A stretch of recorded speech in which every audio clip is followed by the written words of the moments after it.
नमस्कार, मी पंजाब डक। आज आहे 19 जुलै 2025।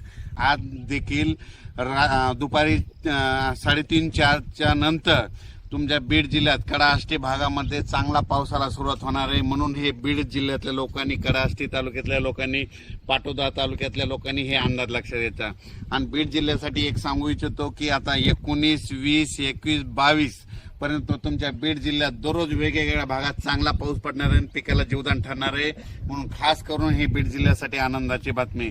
त्याच्यानंतर लातूर जिल्हा झालं, सोलापूर जिल्हा झालं, धाराशिव जिल्हा झालं, नगर जिल्हा झाला, परभणी जिल्हा झाला, नांदेड जिल्हा, हिंगोली जिल्हा, जालना जिल्हा, संभाजीनगर या जिल्ह्यातल्या शेतकऱ्याला सांगू इच्छितो की उद्या 20 जुलैपासून 20, 21, 22 आणि 23 या दरम्यान चांगला दररोज वेगवेगळ्या भागात भाग बदलत पाऊस पडणार आहे। म्हणून हा अंदाज लक्षात घ्यायचा। त्याच्यानंतर आपण परत विदर्भाकडे वळू। आज आहे 19 जुलै 2025। तर विदर्भ, पूर्व विदर्भ आणि पश्चिम विदर्भ 6 आणि 5 11 जिल्ह्यामध्ये म्हणजे 19, 20, 21, 22, 23 पर्यंत तुमच्या पूर्व विदर्भ आणि पश्चिम विदर्भ 11 जिल्ह्यामध्ये दररोज वेगवेगळ्या भागात पाऊस पडणार आहे आणि पिकाला जीवदान ठरणार आहे। म्हणून हे अंदाज लक्षात घ्यायचा। त्याच्यानंतर सांगायचं झालं तर कोकणात देखील चांगला पाऊस पडणार आहे। म्हणजे 19 जुलैपासून तर 23 जुलैपर्यंत चांगला पाऊस राहणार आहे। म्हणून हा अंदाज लक्षात घ्यायचा। त्याच्यानंतर उत्तर महाराष्ट्राकडे देखील सरीव सरी येत राहणार, म्हणून हा अंदाज लक्षात घ्यायचा। पण राज्यात सांगायचं झालं तर नगर जिल्हा झालं, जळगाव जिल्हा झालं, नाशिक जिल्हा झालं, त्याच्यानंतर बुलढाणा जिल्हा झालं, बुलढाणा ह्या भागामध्ये म्हणजे 22, 23, 24च्या दरम्यान तिकडल्या भागामध्ये चांगला पाऊस येणार आहे। म्हणून हे अंदाज लक्षात घ्यायचा।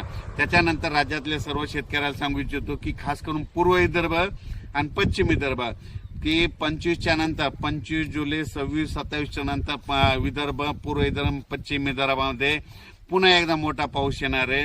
त्याच्यानंतर हे अंदाज त्याचा नंतर दिला ते। पण खास करून आज 19 जुलैपासून ते 23 जुलैपर्यंत सोलापूर जिल्हा, सातारा जिल्हा, सांगली जिल्हा, पुणे जिल्हा, त्याच्यानंतर नगर जिल्हा, त्याच्यानंतर धाराशिव, बीड, लातूर, नांदेड, हिंगोली, यवतमाळ, परभणी, त्याच्यानंतर इकडे जालना जिल्हा, संभाजीनगर जिल्हा, जळगाव जिल्हा, त्याच्यानंतर बुलढाणा जिल्हा, अकोला, अमरावती, वर्धा, नागपूर, भंडारा, गोंदिया, चंद्रपूर या भागामध्ये म्हणजे दररोज वेगवेगळ्या भागात आता ह्या 19 आजपासून दररोज भाग बदलत सगळ्या जिल्ह्याला भाग बदलत पाऊस पडणार आहे। म्हणून हा अंदाज लक्षात घ्यायचा। अचानक वातावरणात बदल झाला तर लगेच एक मेसेज दिला जाईल। पाऊस कसा पडणार आहे ते एक सांगतो। असा रिमझिम नाही पडणार, अर्धा तास पडणार आहे, 1 तास पडणार आहे, पण शेतातून पाणीच बाहेर काढणार पडणार आहे। म्हणून हा अंदाज लक्षात घ्यायचा।